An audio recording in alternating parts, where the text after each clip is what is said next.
Hey guys, Professor Bill of Comic Book University, and on this week's Spotlight on Story, we're going to be talking about what I've been talking about for a while now. We're finally going to do Infinity Gauntlet. We got like, 2 more weeks or so before Infinity War comes out. Listen, this is a storyline that is so absurdly amazing that besides encompassing so many different comic books, so many different tie-ins, it is one of those lasting storylines. Guys, I want you to really think about how many storylines in Marvel, how many storylines, period, are so everlasting that you knew eventually there would be a movie about them. There had to be, right? There had to be a storyline about this. Even though they're calling it Infinity War, you know what this really is, right? And more than that, just the idea that here is this story that made people completely freak out and just go, oh my God. And it's remembered forever. All right. You got like Civil War, House of M. Civil War, they've already technically done. You know what I'm saying? House of M, you know that's going to happen. You know what I'm saying? Lots of these stories, oh man. And this is one of those you just knew had to happen. Marvel wasn't even going to wait to see if they were going to get their other properties back. They're just like, we're doing this. So yes, and Thanos is one of those villains. You know, like I want to put Thanos on a specific kind of pedestal, all right? You've got multiple different kinds of villains in the universe, in the Marvel universe, all right? You've got people like Galactus that I don't really consider a villain necessarily. He's just an entity. He's not a concept. He's not one of the higher concepts. He's just this entity, and he just wants to eat. You know what I'm saying? Lifebringer, a little different, but the Devourer, he just wants to eat. He doesn't care about the life. If Galactus sees not just a planet teeming with life, but if he sees Ta, his original planet, come back from the dead, he maybe wants to investigate a little bit, but for the most part, he's like, it's food like any other. And you put Ta right next to some other world that doesn't have even the first signs of microscopic single-cell organism life yet, and they're both 100% equal to him. Like, that's just, so he's not really a villain. He's a threat. He's dangerous. He's scary as F, but he's not a villain necessarily. Even though he may be the antagonist, he's not really a villain.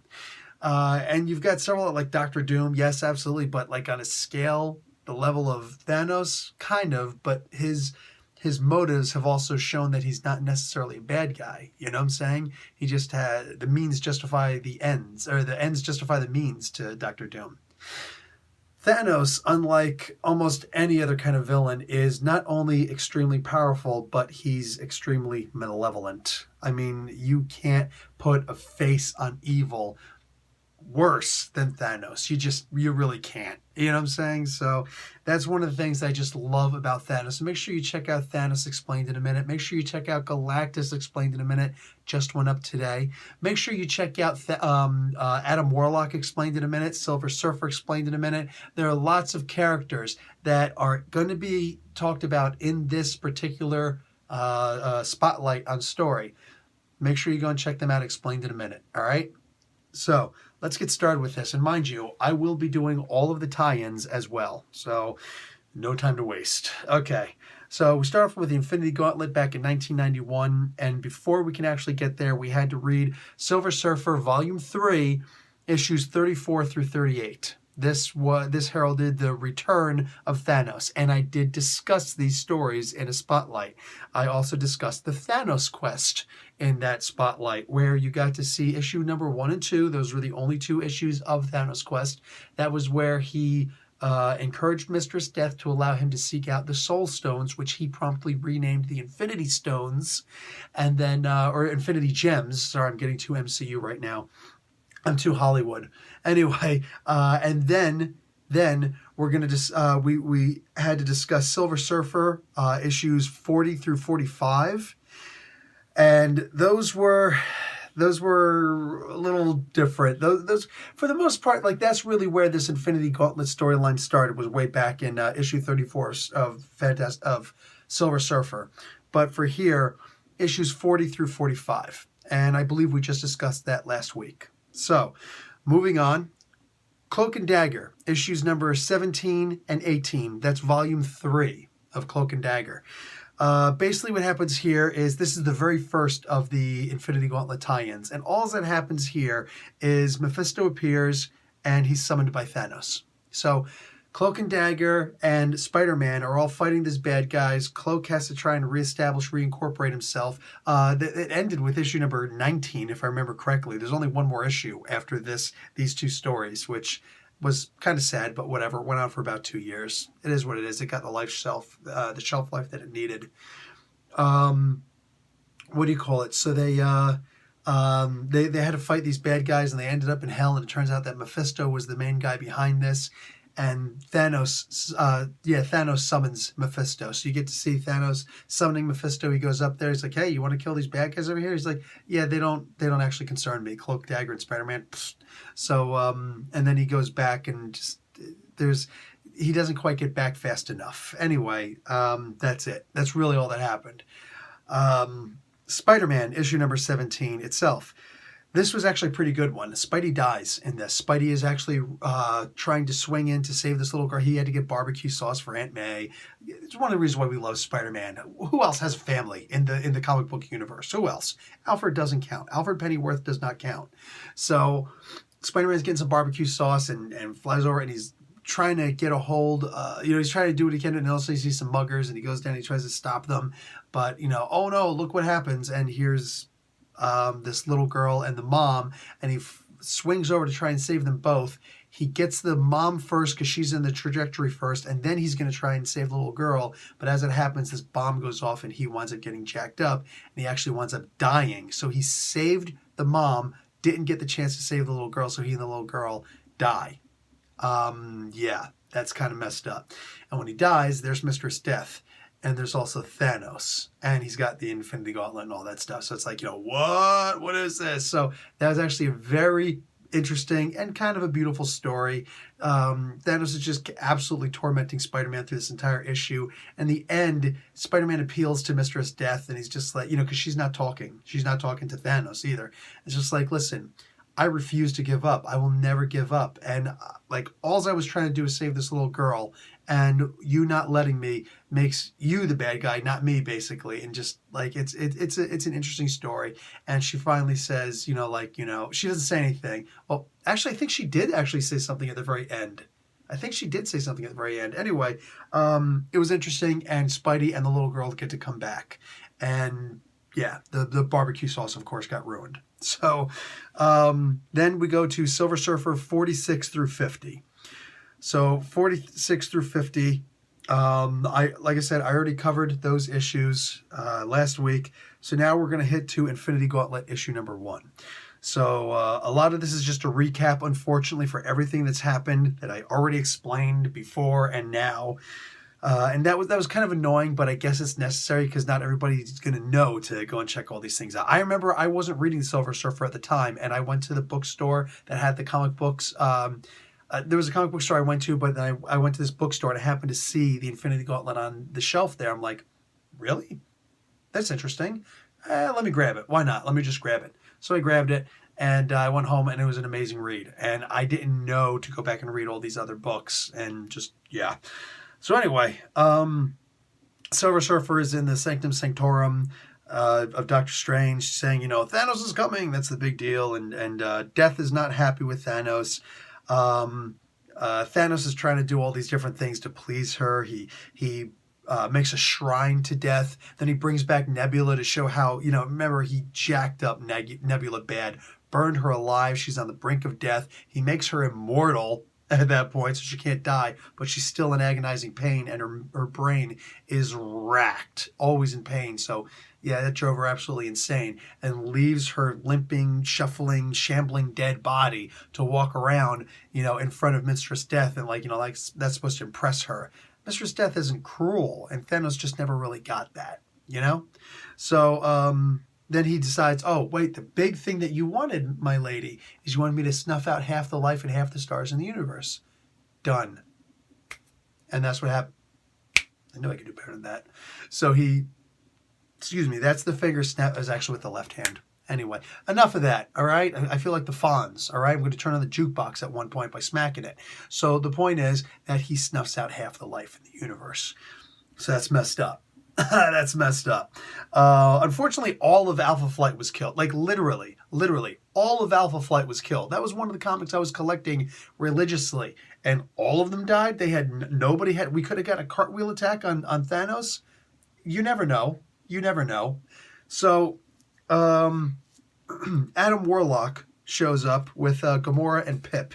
There's these three knuckleheads. Like, I'm sitting there wondering when I was reading this originally, these three knuckleheads who were completely unidentified, just a bunch of jabronis. And they're sitting there trying to do whatever. They're like drunk driving. They wind up driving through a guardrail and killing themselves. They all wind up dying.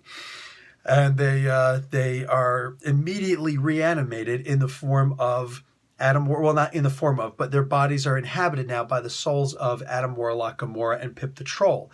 They were originally in the Soul Gem, and Adam Warlock has complete power over that, so he's like, and they went over there. So now Warlock, Gamora, and what's his name, Pip the Troll, are on Earth. So they go and they're slowly starting to turn into their actual selves. You know, Pip is slowly starting to turn into the Troll. Gamora is slowly starting to turn green, and Adam Warlock goes into his cocoon. What else is new? The guy's always in a freaking cocoon. So anyway, Gamora dies. She just disappears, blinks out of existence. That's when that thing happened. So Pip's like, what? He goes in, and Adam Warlock bursts out of his cocoon and goes over, and that's the end. He's going to go to Doctor Strange's Sanctum Sanctorum, but that's the end of Infinity Gauntlet #1. So now we're going to go to the tie-ins. Sleepwalker issue #1. Basically, Rick Sheraton, the host, he dies. He disappears. But he disappears while he's asleep.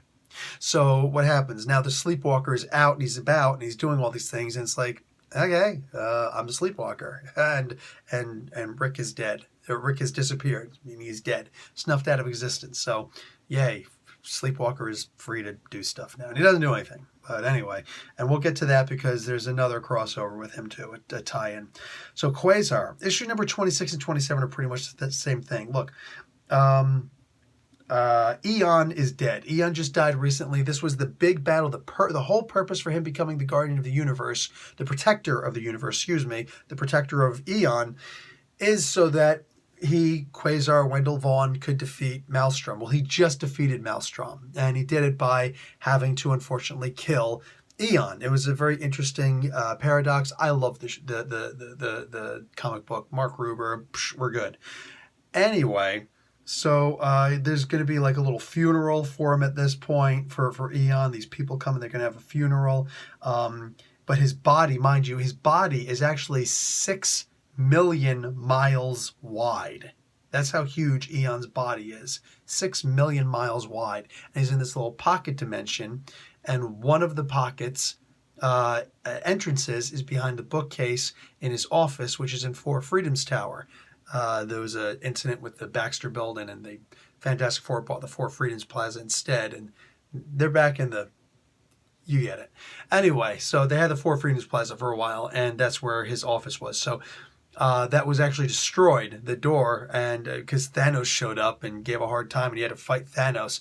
And Thanos actually goes and releases these other 4 versions of previous protectors of the universe. Marvel Boy is one of them. He wasn't actually a protector of the universe, but you get the gist. He's still powerful enough that all these other people who had the quantum bands before him.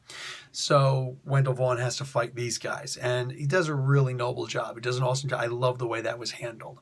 Anyway, so now Thanos rips open that door, so his Eon's body starts, his corpse starts into the rest of the Marvel universe, and the other heroes are there trying to scoop it up and save people. It's really nasty. I'm just saying. So anyway, what happens here? Oh, also this heralds the birth of Epoch, the daughter, I believe, of Eon. So Doctor Strange, Sorcerer Supreme, issue number 31, we get the history of Norrin Radd. I know, a lot of histories, but this one was a little bit different. They actually delve into a lot. This was a really good one. Incredible Hulk number 383. Rick Jones dies, he disappears, and Hulk is teleported up to to Doctor Strange's Sanctum Sanctorum. Mind you, Emil Blonsky, the Abomination, he just found his supermodel actress wife. He just refound her, and she didn't know he'd become the Abomination. Also, this is Peter David's run. Where he just turned green again. He just became the Professor, Doc Green. Before that, he was Joe Fixit, the Gray Hulk, my absolute favorite version of the Hulk, my absolute favorite run of the Hulk. And in one of those fights, Countdown, there was Countdown 4 and 3 and 2 and 1 in that order, which was awesome. I got to do the spotlight and story on that one of these days. Anyway, Abomination wound up getting toxic waste in his face, and his face was even worse now. It's like drooping and sagging and melted. Yuck. It looked like a messed up candle. So anyway, Hulk is down in the sewers and he's going to try and go after him. He figures that Emil Blonsky must be responsible. It was actually a quick little scene in the in Infinity Gauntlet where Hulk is drinking in a bar and he's like, half the people in the universe disappeared? It must be because of the Abomination. It's like, what? Really? So that was dumb. That was dumb. But the show, the comic book itself, the Hulk comic book, that made a little bit more sense. So he's going after him. Anyway, Silver Surfer issues number 51 and 52. There's a reason why there's two of them, because this was every 2 weeks, bi-monthly, this comic book was coming out at this point. So they were spitting them out fast.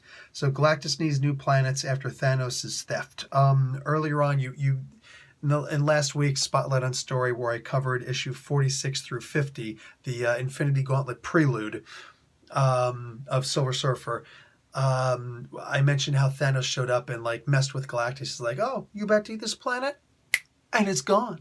Oh, what you gonna do? Oh, what you gonna do? So they actually follow up on this here. And Frankie Ray is the herald of Galactus at this point, and he tells his herald, hey, I need you to go find me another planet. So she's going to go off and she sees this other planet close by that has life on it, but it will also sustain Galactus. This is a beautiful story. This is an absolutely beautiful story.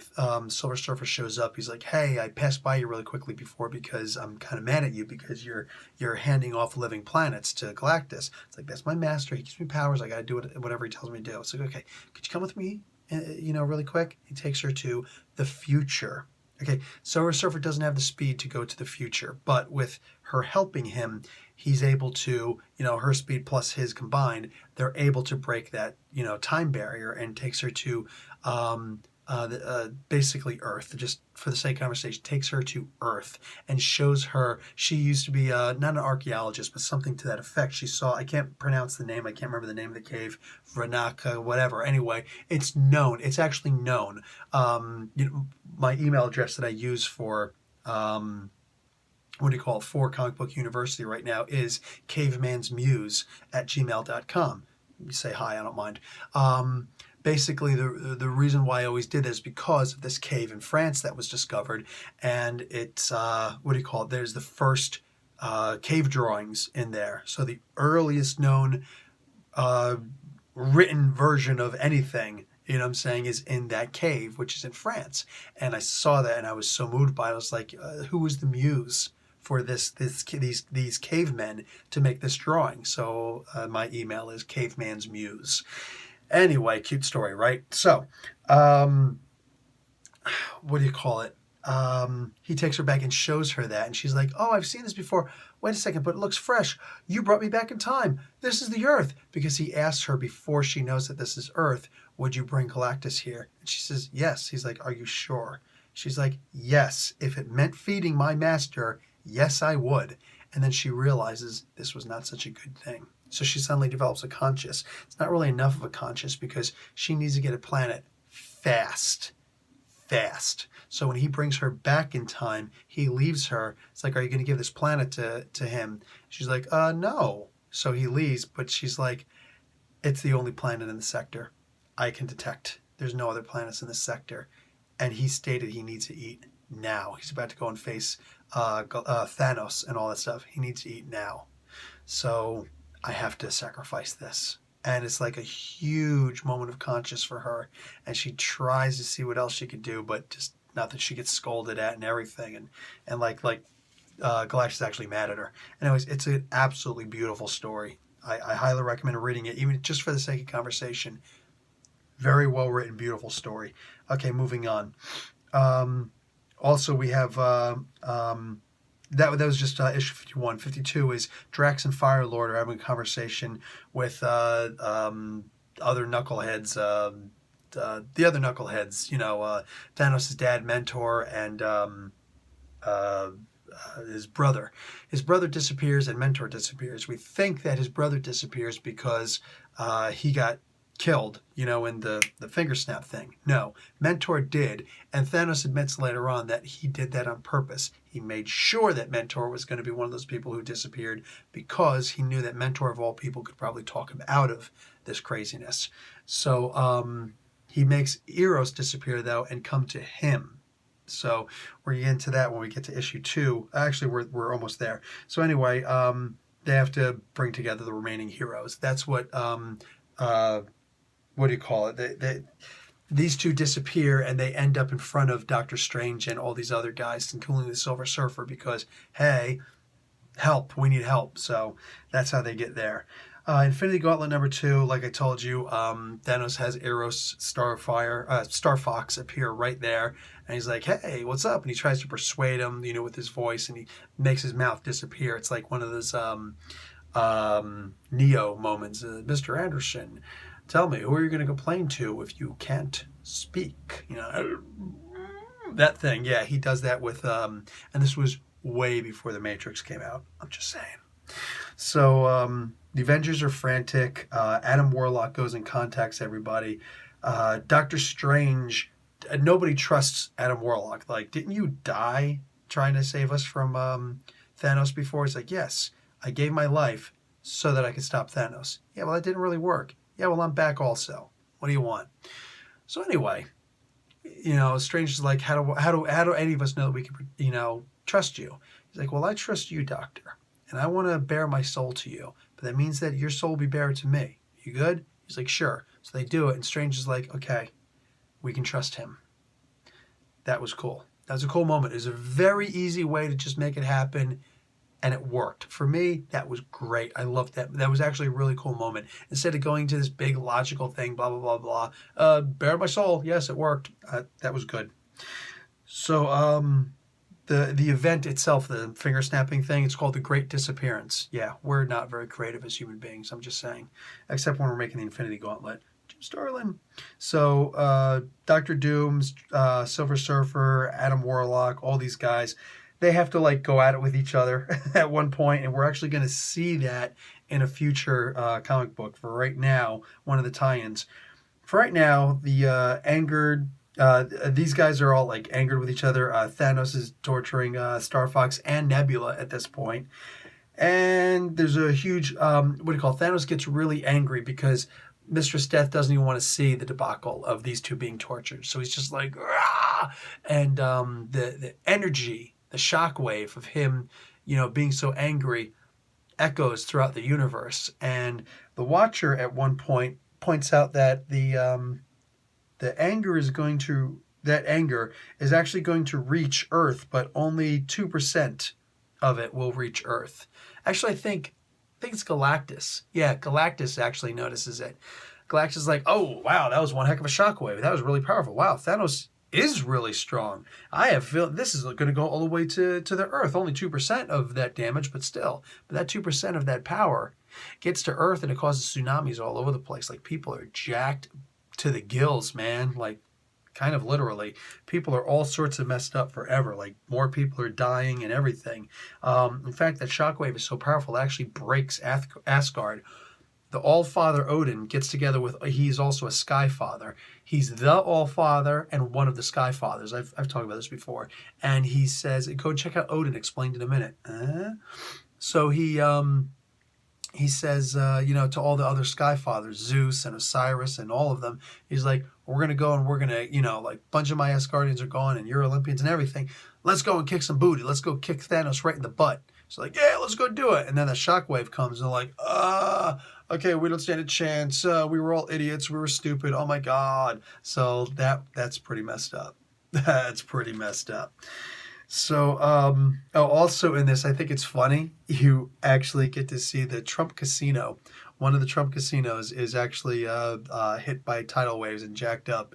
That was funny. That was funny because reading this again, it was one of those things where it's like you read it again, and it's like, oh, hey, look at that. I guess I noticed that back in the day. You know, I'm from Jersey. I knew who Trump was ages ago. And, anyway, so we're going to move on now. Oh, and that earthquake that hit the Earth became an 8.2 magnitude earthquake all around the globe. So, Doctor Strange and the Sorcerer Supreme, issue number 32 as a tie-in. Agamotto's Eye and the Silver Dagger, this story. Basically, the Silver Dagger is this guy who he'd wound up involuntarily kind of giving one of his eyes to Doctor Strange because he lost one of his eyes, and now he wants the eye back, and he's got the old version of the Eye of Agamotto, which was in when Doctor Strange had that blue cape, and he had the original Eye of Agamotto, and then when he became the Sorcerer Supreme proper, he was given the new Cloak of Levitation and the new Eye of Agamotto. We didn't know which one was more powerful. It didn't really matter any, but obviously the new ones were more powerful, but still, this one was powerful enough. It was powerful enough, and Agamotto actually has to show up and put a little caboodle kicking on Silver Dagger, which is pretty fun and interesting. Silver Surfer issues 53 and 54, which were every other week they were released again. There's a robot Silver Surfer and the Kree Skrull fight. A whole bunch of crazy stuff here. There was a fight between the Kree and the Skrull, and they made a robot version of the Silver Surfer to do some bad stuff, and just it was a debacle. Wasn't the greatest of issues in my opinion. The next issue, however, 54, was actually really good. That had the Rhino in it, the Silver Surfer versus the Rhino. This was a really excellent story because you got to see the Rhino was just releasing zoo animals, because he's like, if it's the end of the world anyway, at least let them be free, for crying out loud. The problem is human beings weren't ready for that. So what happens? A guy comes along, some cop, and he shoots one of the animals. And Silver Surfer's like, and Rhino's just like, I just can't win. No matter what, I just can't win. And it's really sad. So while oftentimes the Rhino is treated as just some character, it's like, oh, beat up on the Rhino to show how strong this character is. Be it Misty Knight or Spider-Man or, my mom, whoever. You know what I'm saying? It's like, come on, dude. But this was probably one of my favorite Rhino stories ever. It was beautiful. All right. So Infinity Gauntlet issue 3 now. Nick Fury is hanging out with a bunch of scientists, and they realize that the Earth is flying out of its orbit. Yeah, not good. So everyone is together. All the good guys, and most of the bad guys, they don't want to join up. Rhino was actually asked, "Do you want to join?" He's like, "Nah, I'm not going to get along with those guys," which is a shame. Having the Rhino there would have been a good, little bit of nothing, but it would have been nice to see him trying to help out. That would have been a really cool moment. All right. So anyway, all the heroes are there and they're trying to help out, including the Hulk. They actually get the Hulk because the Hulk at first doesn't want to join, and they have to kind of schmooze him. And he's like, "Okay, I'll join, guys. Come on." It's just playing hard to get. So Doom wants to be the leader, and they're like, no. So the cosmic forces unite. By this, I mean like all of the cosmic forces, they get together, and Eternity's like, I'm going to lead this stuff. But Adam Warlock's like, yeah, no, you guys are gonna all listen to me. And Galactus is the only one that isn't on board right away. But then when everybody else says, okay, fine, yeah, we'll listen to you. Actually, Eternity's the one who doesn't. Everybody else just kind of falls in line with him. So Eternity falls in line also. Like, okay, fine, we'll do it. And please go and check out Adam Warlock and Thanos for that matter, but at least Adam Warlock explained in a minute so you can understand why they would do that. It was actually a really cool part. It shows that Starling really understands who Adam Warlock actually is. He didn't create him, but anyway, the Thanos creates Terraxia at this point. Issue number 3 of Infinity Gauntlet is the first appearance of Terraxia. It says Mistress Death doesn't want to give the Nook to Thanos. That's basically all it is. He creates Terraxia. Who will? Fortunately, we don't have to watch that. Doctor Strange creates a spell that's going to have 60 minutes of air for the guys. See, Adam Warlock is making this mission right now and the battle plans, and he says, listen, here's the deal. I can't tell any of you the plan. Captain America, you're going to lead this team of people going in to kick some booty. I'm going to be the leader of the whole thing, all right? But you're going to be the guy, you're going to be my man on the ground. You got to lead these guys to go in with an amazing strategy and just kick some serious butt, and that's what happens. I can't tell you guys what's going to happen because Thanos can't read my mind, and he won't try to read my mind. He'll know better. But if I tell one of you guys, then everybody will know. And then that means that, Thanos will know. Can't let him know the plan. So you guys just have to trust me. That's why he needed Strange, the whole soul-bearing thing. So he says, Strange, you're going to stay here. You're going to provide two main things. One, you're going to provide this spell that's going to give air to everyone. All right? So it's a spell. They'll just leave everybody. They're able to breathe oxygen. As far as what else you're going to do is you can provide an evac. So if somebody gets hurt before they actually get killed, you teleport them away, and then we'll be able to have a reinforcements for later. So it's like, all right. So Silver Surfer and Warlock teleport 1 light year away from the battle, and everybody else appears right there. Now it's interesting because Adam Warlock is awesome, but he's not particularly powerful. He's nowhere near the power level of Thanos, believe it or not. Again, Adam Warlock, explained in a minute. But he's powerful. He's just not quite on the level of Thanos. And again, it's comic books. So sometimes they've written him to be as powerful as Thor, right? To be able to fight Thor practically to a standstill and only barely lose. But for the most part, no, he's not as powerful as Thanos. But it's the idea that his mind works in a very different way that makes him cool. So anyway, he's just like, hey, Surfer, use your telescopic vision, your Superman vision or whatever, and tell me, does he see us? He's like, oh yeah, he's looking right at us. We're going to get into what happens, what was about to happen. But anyway, Thanos is looking, and he's like, they're just distractions. And then he realizes that the main good guys show up to fight. The good guys plus Doctor Doom. So now we're going to move over. That was issue 3. We're going to move over to Doctor Strange and the Sorcerer Supreme, issue number 33. Thanos notices Doctor Strange. He looks back and he's like, oh, this guy, he's going to be a part of this assault, crew also. But then Dr. Druid shows up.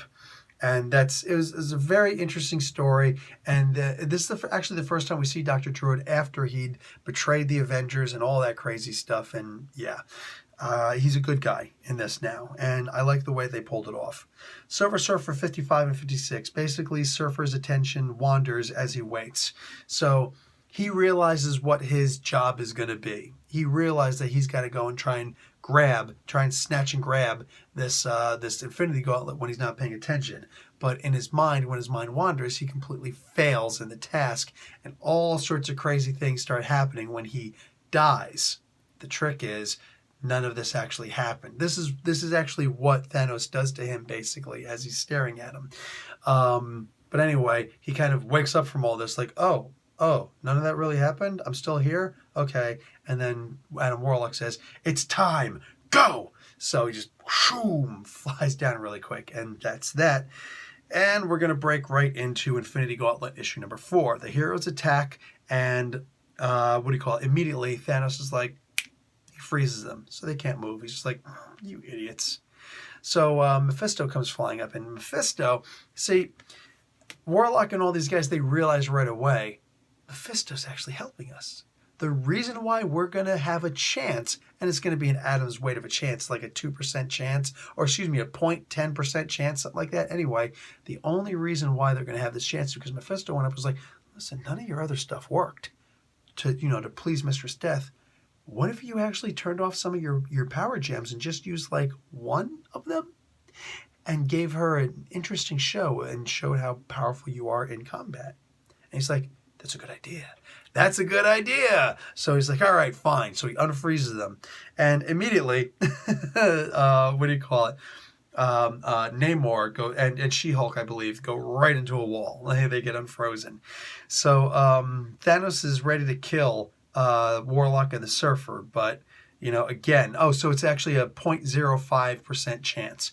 But that's when because he was looking at him. It's like that's what he sees. So that's when Mephisto goes and says that stuff. So anyway, Thanos realized that the heroes only have a 0.05% chance of success, of whatever it is that they're going to do. He doesn't know exactly what they're going to do. So anyway, Hulk and Drax hit first, and they hit hard, dude. This was actually really cool, and mind you, this is not the current Drax. This is not the Guardians of the Galaxy Dave Bautista Drax. This is a way more supremely powerful Drax. He was nerfed big time with Guardians of the Galaxy. So Cap leads this team, but he knows that they don't have any chance. He knows that there's no chance that they may succeed in their mission, but it's going to be at the expense of everyone's life. And he's the only one who realizes that, and he still has to keep his mind on the mission and keep the team going. So he's organizing and orchestrating all of this. So what do you call it? She-Hulk and Namor are the first to die. Doom gets in the way of Thor. Like, Thor shows up, and mind you, this is the Eric Masterson version of Thor, and he's just like, what? Boom! Starts jacking people up. So he starts jacking up Thanos in a major way. And, what do you call it? So he, So he's putting this major beating on him, but all of a sudden, Dr. Doom jumps in the way, and he's going to try and get his hands on the gauntlet himself. And it's like, Doom, get out of the way. It's like, no, Doom will have the gauntlet. It will be powerful. This is one of those things where it's like, Doom, man, seriously, all the silly little things he could do. So anyway, what do you call it? Finally, he doesn't get killed, but he gets burnt. He gets jacked up really bad, Doom. And then Thor goes and throws Mjolnir. But Thanos kind of makes this little portal appear. And he's like spot or blank. And he's like, bloop, the hammer disappears. He doesn't know where. Thor's like, oh no, I've only got 60 seconds before I turn back into Eric Masterson. And then I'm toast. I better make this count. He puts a beating on Thanos that, oh my God. Wow. Sweet Sue, Thanos' mom, might have felt that in her grave. That's how rough this beating was. Anyway, Vision, there's a vicious beating. So now, in my opinion, there are very select few times when Wolverine gets a moment of epicness. And it was stolen from him, but he still got the moment. The ultimate victory was stolen from him, but he got his moment. You get to see Wolverine kind of sneaking and sulking through the shadows just a little bit, and then when Thanos' attention is turned, Wolverine just jumps down, and both claws, the claws buried knuckles deep in Thanos' chest. Boom! Like that. And Thanos is like, and just pulls him out, and then turns his bones into rubber. Messed up, dude. Truly messed up. You know what I'm saying? But it was one of those things where it's like, if this were a fair fight, Wolverine just saved everybody. That was a totally awesome moment. Seeing Wolverine just buried into him, it was blindly satisfying. So good. Okay. At this point, Eternity shows up, his face a little bit, and he tells Warlock, hey, we're getting impatient. We want to jump in the battle also. And Warlock's like, man, it ain't time yet. Shut up and go away. He disappears. And Silver Surfer's like, you just told Master Eternity to go away. He's like, and now I'm telling you to shut up. Pay attention. So he goes back to watch. It's like, dude, Adam Warlock, dude might as well just have a big purple fedora with a giant feather sticking out, like an ostrich feather, sticking out the top. Dude is straight pimp. The man deserves platform shoes with goldfish swimming inside. That's all I'm saying. So, with Kung Fu Joe by his side. So, Cyclops is going at it against Thanos, and Thanos starts walking towards him like this, pushing through the beam. Cyclops, listen, he's not on the level of Captain America, but he's close enough. He cuts his beam. Thanos wasn't expecting it. So without the Force there anymore, Thanos kind of trips up, like that. And that's when, Vision jumps in and he tries to help out. Iron Man flies in. I got him now. And he starts blasting him. Okay, Taraxia jumps onto Iron Man, not only beats the crap out of him, rips his head off. I want you to understand something. He doesn't just rip off the helmet. She rips off the head, because later on you see the armor without the head. There's nothing there. And the head, every so often, the armored head just keeps on bouncing around in a couple places. Like, that's when you know it's like, yo, this just got real. Really real. She winds up killing Spider-Man a little bit later on too, just literally beating him to death. He's got no jokes, no quips, no funny one-liners. He just dies. He gets beaten to a pulp. Wow. Vision winds up getting killed too. He tries his move too many times. Cyclops tries to blast off. It's like, no, he blasts again. He's like, I'm sick of you, and he makes a clear block of force completely surround his head, so he can't even get the oxygen from the oxygen spell to come in. So he actually asphyxiates right there. Like, it's a horrible way to go. You know what I'm saying? Just keels over and dies. Eric Masterson is like, oh, no, you did not. Because he's asphyxiating right now also, because he turns back to Eric Masterson because he's only got that 60 seconds. And Mjolnir's nowhere around. And he's like, this is a horrible way to die. And all of a sudden, and real space, it would be a very different death. But anyway, all of a sudden, Mjolnir just bloop, drops right in front of him. So he's trying to get to it. Does he get to it? Yes, he does. So he gets to it, and he comes back, and like the beatings are insane. But then he gets turned into glass.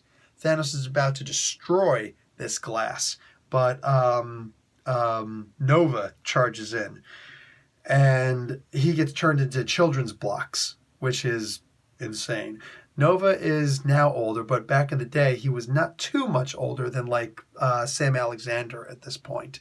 So Quasar shows up.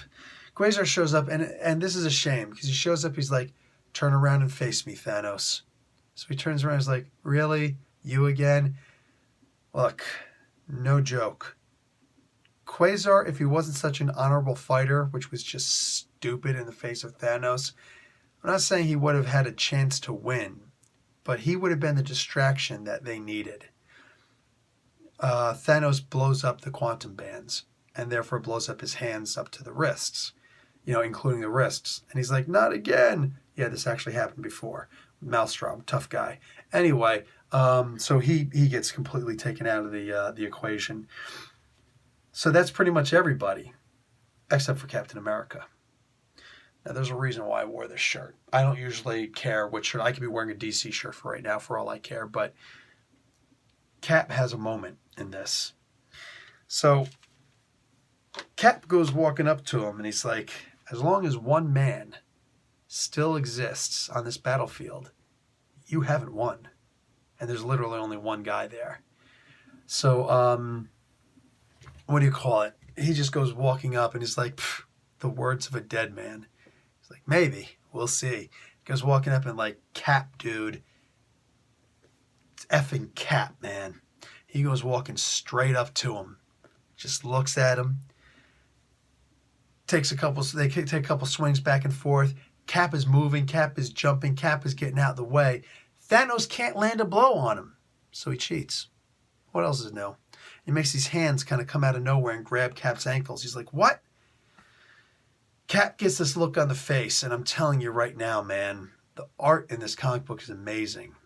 And one of my favorite things about art is when somebody's able to capture a facial expression. And you see the look in Cap's face, and there's so many emotions there. There's the look of obstinate resolution. He's like, I'm going to die now, but I'm not going to let him kill me. You know what I'm saying? Like, I'll die a regular death, but I'm not going to die a coward's death. I'm not going to beg. So he's ready for it. He's still trying to fight. And he puts up his shield, and Thanos hits it, and the shield, like, it splinters. It turns into a bunch of cracks. He hits it again, and that's it. It's gone. The shield is gone. And like, he's just everything that he possibly can, everything.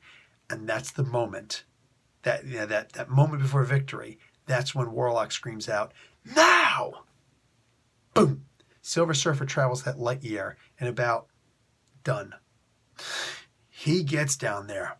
Whoosh!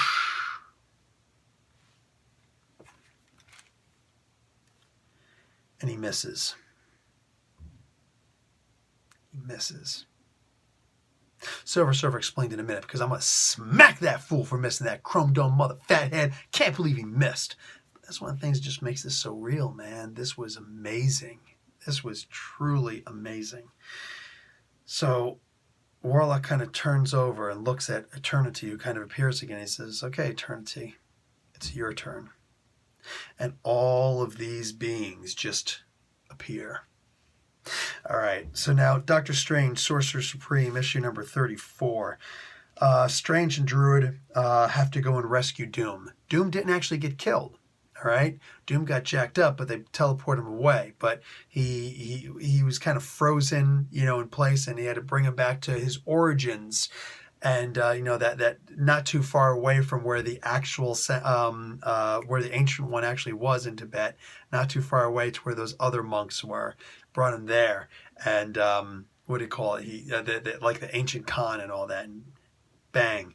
So anyway, that's their thing. They have to rescue Doom, and there's the opposite of Doom, which is not necessarily a good Doom, mind you. So that was a very interesting story. Incredible Hulk issue number 384. First off, I did forget to mention that Hulk goes back after Thanos again, but Thanos appears to grow, supersize, and chase away the Hulk. Hulk's like, are you kidding me? And leaps away.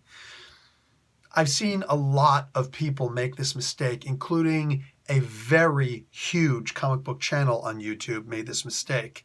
Thanos didn't actually grow large.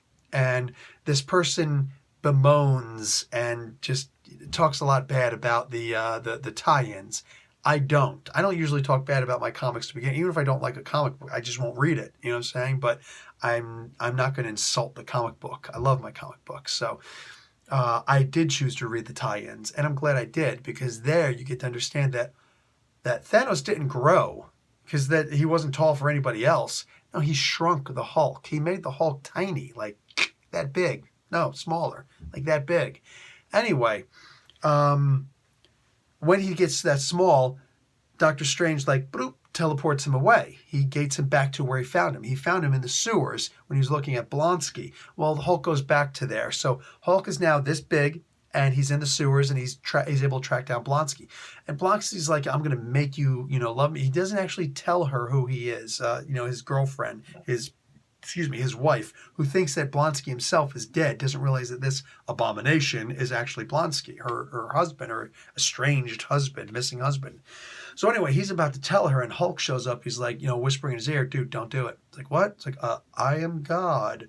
How is this God? He's like, man, you were willing to believe this was God and that was God and all these different signs happening from God. It was actually a really good story. This is a really good story. And I'm going to say that at the end of this story, I don't know if it was a slip or not, but Blonsky realizes that it's not God. He's dumb. You know what I'm saying? He really is dumb. He's, a janitor or whatever. But anyway, literally he had nothing going for him. He wasn't smart at all. So anyway, he realizes at the end that it was actually the Hulk. Did he know it the whole time? Maybe, maybe not. I don't know. But he's going to know Hulk's voice, right? So at the end, he does say something to the effect of, thank you, Hulk. You know what I'm saying? And it wasn't addressed. It's like the Hulk didn't notice it or something, but I noticed it. And it was a very, very cool moment. Again, I love my comic books, man. So back to Doctor Strange, the Sorcerer Supreme, this time issue number 35. Strange restores the Hulk to his normal size. He restores Thor, who was shattered glass, and he tells Doctor Strange, yeah, my name's actually Eric. So they don't address this in the Infinity War comic, like even in the last issue. But it did address it here. He explains that I'm not actually Donald Blake, or I'm not actually Thor. I'm taking Thor's power and body, but I'm actually a guy named Eric Masterson. So that was actually established in the comic book. The Infinity Gauntlet didn't address it, but it is what it is. Anyway, so Rinter and Pip show up, and they save Drax and Firelord, who were teleported back in Earth's history, and they're fighting dinosaurs. I'm just going to go with that. So Silver Surfer issues 57 and 58. Basically, we get Silver Surfer's perception of himself when he dies. This is basically Thanos sees that Surfer missed and he's like, yeah, I'm not going to kill him. I'm just going to do this instead. And he blasts him from behind. And Surfer's like, I'm dead. No, wait, I'm not dead. Oh, wait, I am dead. And he has to go through this cycle where he has to face himself. If he can be satisfied with himself and what he's done in life, then he's going to be okay, but he probably won't. So yeah. Anyway, he does. Both of these issues are based around him having to be okay with his choices in life. And you do find a lot more about the Silver Surfer also. You find out a lot about his mom and how that was a really messed up situation. Anyway, so Infinity Gauntlet issue number 5. The cosmic battle against all of these entities, and basically Thanos wins. Thanos always wins. You know what I'm saying? They say Darkseid is, but Thanos won. So Thanos is distracted, and that's when Nebula wins. She steals the gauntlet away from him. It's funny because during this cosmic battle, Mephisto actually tries to nab the gauntlet also. He's like, you played your hand a little bit too soon, devil. He's like, but I tried. He's like, yeah, okay, anyway, poof, banished. So anyway, all these cosmic entities are held tight, but Nebula goes and steals the gauntlet away from Thanos, because Thanos, in his mind, he's transcended everything, and he is now a cosmic abstract of his own. But he leaves his body there. Now, he could have, I imagine, he could have just made it all a part of himself, but he doesn't. Now, why? We'll get into that later. So, what happens? Thanos gets banished. He gets banished, and that's when Taraxia dies, because she wasn't made to be able to breathe out in space like that.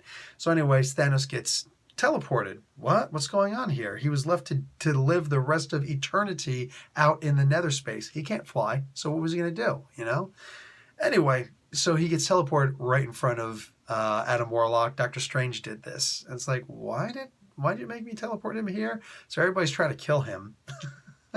And yeah, not good. So anyway, he's accused of being unworthy. Basically, Adam Warlock goes and explains to him, he's like, listen, man, you want to know the reason why you lost? It's because you're not worthy. Oh, I didn't say that. You said it.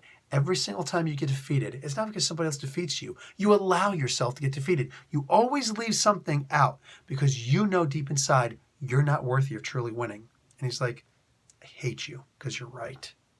So we get a new understanding of him.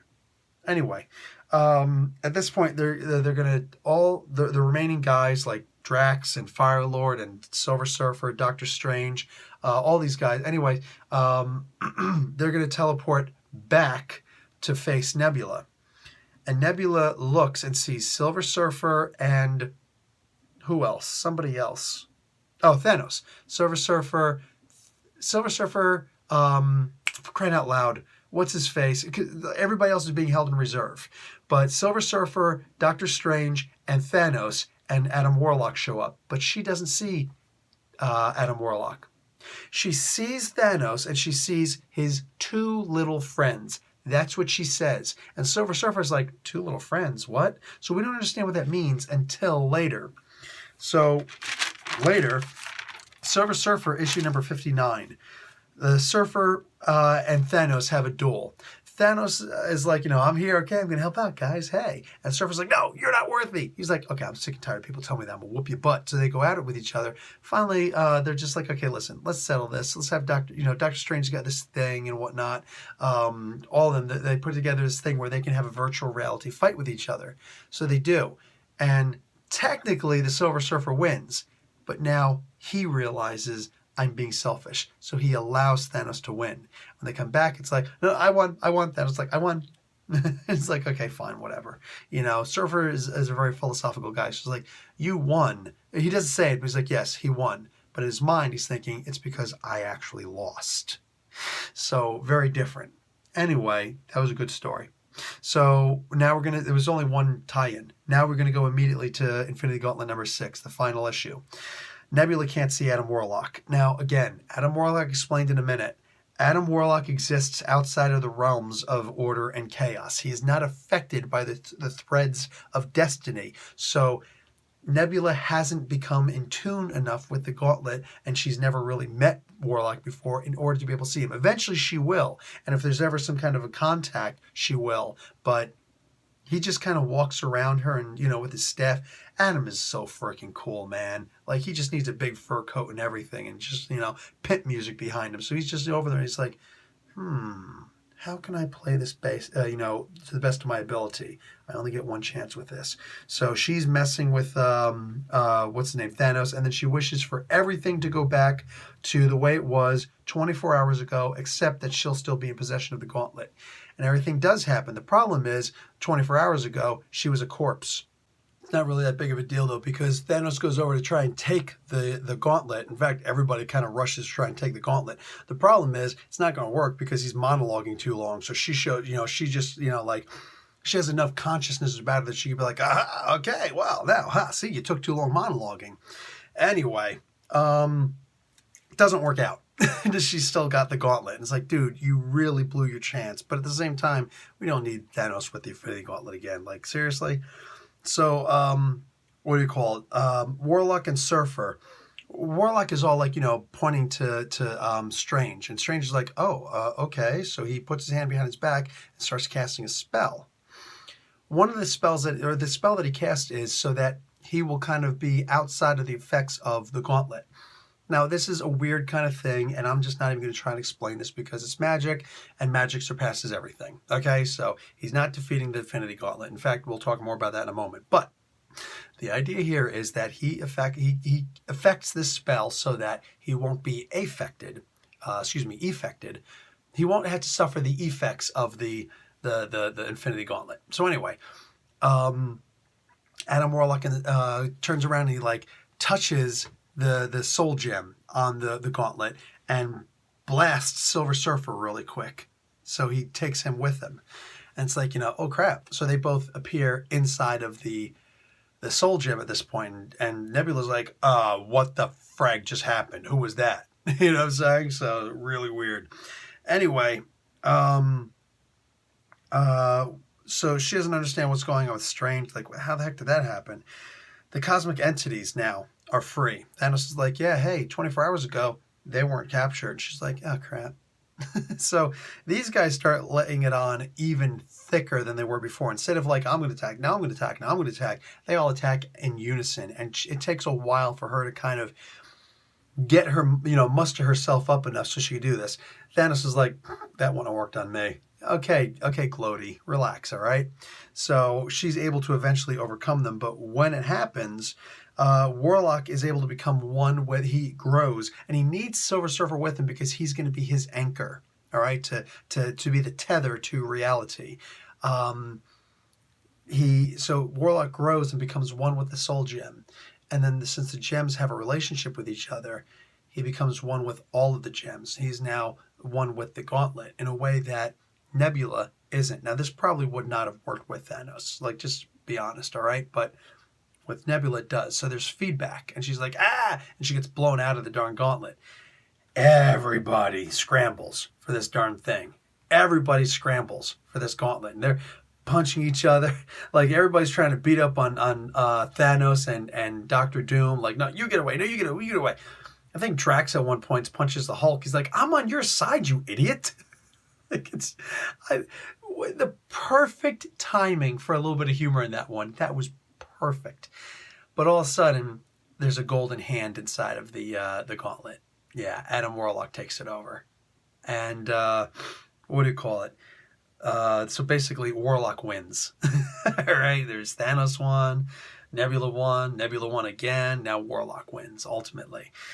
And the famous line, let there be disharmony. Absolutely gorgeous. So Thanos is like, okay, but I've got a thermonuclear device on my belt. You all better back off. He's like, what? What are you doing? He's like, yeah, I'm going to blow myself up and take everybody with me. Dude's got the Infinity Gauntlet. What are you stupid? So anyways, Thor and all these guys, like, they go to jump him. But Thor actually swings Mjolnir and, like, hits him with it and sends him flying off. So as he's flying off, boom, he explodes. So Thanos is now dead. 2 months in the future, basically Warlock is just like, listen, things are going to be the way they are now because I'm in charge, and just let it be. Like, how do we know we can trust you? It's like, you can't. You got to deal with it because I'm the ultimate power now. So, like raspberries them. So they move to jump at him. Nah. So he teleports them away. And he teleports them back to Earth. At this point, we see 2 months in the future. Adam Warlock and Gamora, she's back, and Pip, they go walking because he undoes all that damage. You know what I'm saying? He keeps the gauntlet, but everybody's back alive again. Everything's back the way it was. We good. So he goes walking, and he visits a farmer on this strange planet. It turns out it's Thanos. His armor is up as a scarecrow, you know what I'm saying, to fend away the Vinox, I guess, the Vinox and the Minox. Star Wars reference, let it go. So goes up and he sees him, and like it's the coolest freaking exchange in the history of comic books as far as I'm concerned. It's amazing. And he's talking to him, he's like, yeah, I've seen that. Warlock is like, I've seen this future so many times. And Thanos is pretty much saying, yeah, I kind of have too. So it's interesting, and yet we couldn't stop it, So they're talking, and it's like, what would you do? What advice would you give? What do you plan on doing? And just, little things like that. Just like the question he asks, it's almost superfluous, but it's not. Thanos is just like, dude, even if I had the chance to have the gauntlet again, I wouldn't take it. Because, this, just this. She's like, all right, cool, man. We out. So he leaves, and Thanos is like, he smiles. He's happy. And Thanos survived because, of course, Adam Warlock winked him out, just before the bomb went off. So they saw the explosion. They didn't see him being winked out of existence. Winked to this other planet. Anyway, so that was a very cool exchange. I absolutely loved it. I think it was one of the best in comics. And that's pretty much how we end that series. Now, there's 5 Aftermath comics. So Incredible Hulk number 385. He's back to normal size, back to everything. Hulk is back to everything is correct. But at the very end of this one particular battle, he just reminisces about what happened with Thanos. That's it. That's the only way that this actually ties in. It just acknowledges that something did in fact happen. Sleepwalker issue number 7. We're finally back to that. Wow. Yeah, everything's back to normal again. He was like walking the dog. Sleepwalker is walking the dog, for crying out loud. Like there was nothing. It meant absolutely nothing. There's no point in this, but whatever. Silver Surfer number 60. This is the immediate fallout for the heroes, where they go back and they're like, hey, what's going on? What happened? Oh, nothing really. We good. And like, hey, I don't think that guy was really our Thor. It's like, oh, really? Yeah, I had that suspicion also. So maybe Strange, it's just kind of left ambiguous. Did Strange actually know or not? Well, we know from the previous issue that I was discussing, the other tie-in, that he did in fact know from the previous Doctor Strange story. So that was cool. Like, this is the actual end, the epilogue, but there is still a little bit more. Doctor Strange Sorcerer's Supreme issue number 36. Warlock's handling of the gems. Pip and Gamora show up to Doctor Strange like, listen, Warlock's gone crazy. We need your help. We might have to kill him.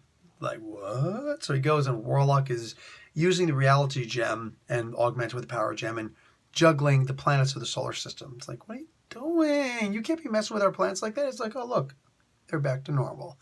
Oh, because I got power. I can do whatever I want. It's like, dude, I think you're kind of messing with the powers. He's like, yeah, but I can do whatever I want. Doesn't matter. I know what I'm doing. Anyway, I'm a benevolent god. Xerxes from 300. So anyway, he says, I'm itchy on my mustache. Anyway, so he says, listen, man, I'm going to do a boon for humanity. I'm going to get rid of all the negative thoughts. So everybody's going to be good. Strange, like, listen, you got to understand, you do that, you're taking away people's freedom of choice, and that's not cool. They just got robots going around. Might as well give everybody a free frontal cortex lobotomy. It's like, okay. It's just like, no, don't do that. So they fight each other. Strange actually has a pretty good chance against him, which is surprising, because behind his Eye of Agamotto, he hid all of these relics that he's got, you know, the Wand of Watum and Book of the Vishanti and all these other things like that. So he's using these relics to go after Warlock. And Warlock, like, allows him to, you know, win-ish, but he's just like, okay, I see your point, I concede, go away now. Literally just dismisses him. And he says to his friends, like, I'm not mad at you. In fact, I need you guys to keep me in check. So, yeah. So that's kind of cool. The last issue is actually going to be the first issue of Warlock and the Infinity Watch. This is issue number 1. I forget how many there were. I think there were at least 12. Maybe there were more. I don't remember. Anyway, this was actually a really good series, and I highly recommend everybody get Warlock and the Infinity series. I highly recommend you get all of these books. They're an amazing read front to back. But Warlock and the Infinity Watch is basically Adam Warlock goes before the Living Tribunal. He's summoned, and all the other entities there. It's funny, at the end of the previous issue of Doctor Strange, Eternity's like, it's like he's got to report to Doctor Strange. He's like, I saw all that. That was messed up, man. He's like, why didn't you help me out? I was like, it doesn't matter. I'm gonna bring my case in front of the Living Tribunal again. I'm gonna take him to court. It's like, you just did that with that. No, this is different. I got this. And he just disappears. And it's like, he seems like a crazy person. Well, Infinity seems kind of crazy in this issue also. Warlock and the Infinity Watch issue number 1. So he's going before, and he's like, he's presenting his case in front of the Living Tribunal. And he's like, hey, man, you know, this is a little bit different because Adam Warlock wasn't actually born. You know, he was created by men. He's an artificial man. And he doesn't have this emotion, that emotion, those emotions, and whatever. And he doesn't have any sense of responsibility like Thanos did. Thanos was evil, you know, saying, and you judge. That was one of the things. Thanos actually, he brought a case before the Living Tribunal without Thanos there. He's like, he's trying to replace me. And Thanos was, Living Tribunal was like, okay, he's allowed to replace you if he wants to, because that's the natural order of things. So he's just like, dude, that's not cool. So he's like, yeah, case dismissed. So here he brings a similar complaint, but he's like, Warlock isn't as stable as Thanos because he doesn't come from real people, and he gets emotional too quickly. And he does. Everything that happens, he actually gets into a confrontation with. It's funny because Warlock destroys Eternity, but Eternity brings him. Excuse me. I'm still sick, guys. Warlock brings Eternity right back, and he's just like, you know, hey, which is interesting because earlier, what do you call it? Galactus tried to destroy him, and he appears on top of Galactus's head like, hey. So a very similar situation. It's like it kind of comes full circle. Anyway, so Warlock is just like, did that just happen? You just undid what I did? While Warlock is technically, remember, these are abstract entities that we're dealing with. All right, Galactus is the least of these. Galactus is not an abstract entity, although he has the power of a supreme entity. He is not in himself an actual abstract entity. He's a very mundane entity, but an entity nonetheless. So anyway, all these other guys, they just got this step above, this class above. So Warlock, while he does have the supreme power in the universe, the guardian of that supreme power is the Living Tribunal. So can the Living Tribunal undo everything that he does? Yes, but Warlock can do the same thing. They're both technically equals. And Warlock's like, oh, you want me to hand over this gauntlet? He's like, yes, I do. He's like, okay, who's going to make me? There's silence, and the Tribunal stands up. Tribunal's like, all right, bud, you're willing to do this even though it will destroy the universe? It's like, oh yeah, I am. It's like, okay, well, then let's do it. And they stand there for a while. And finally he gives up. He's like, all right, fine. He's like, the thing that really bothers me the most is that no matter how many times I've played this out in my head, no matter how many times I've seen this through the time gem, no matter how many times I've lived through this moment, it always turns out the same, that I get angry, and that bothers me. So I don't care what Eternity says. You're right, Tribunal. So I'm going to allow it.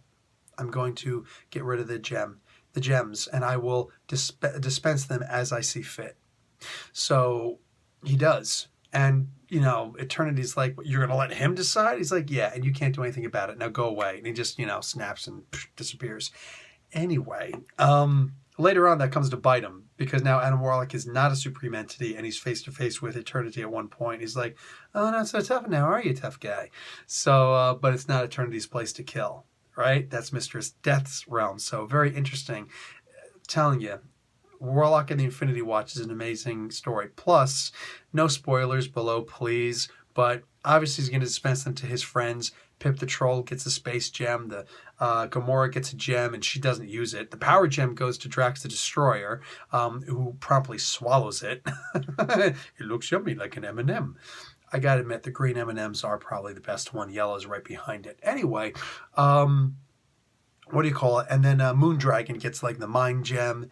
But who gets the Reality Gem? That, please no spoilers. Seriously, guys, don't ruin it for anybody. That is just one of the main things where it's like, it is so worth it. Of course, the Soul Gem goes to, what's his face, to Warlock. But like, who gets Reality Gem is amazing. It's amazing. Such an excellent idea. I loved it. So, yeah, all of this crazy stuff happens. And then we just go on from other storylines from there. Guys, this is a truly great this is one of the best events, possibly the best Marvel event ever. Like literally, this and the Civil War. What comes close? House event maybe comes close, but like, what is equal to Civil War and the Infinity Gauntlet? In my opinion, nothing.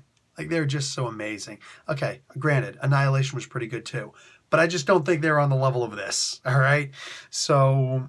Yeah, I highly recommend grabbing these issues.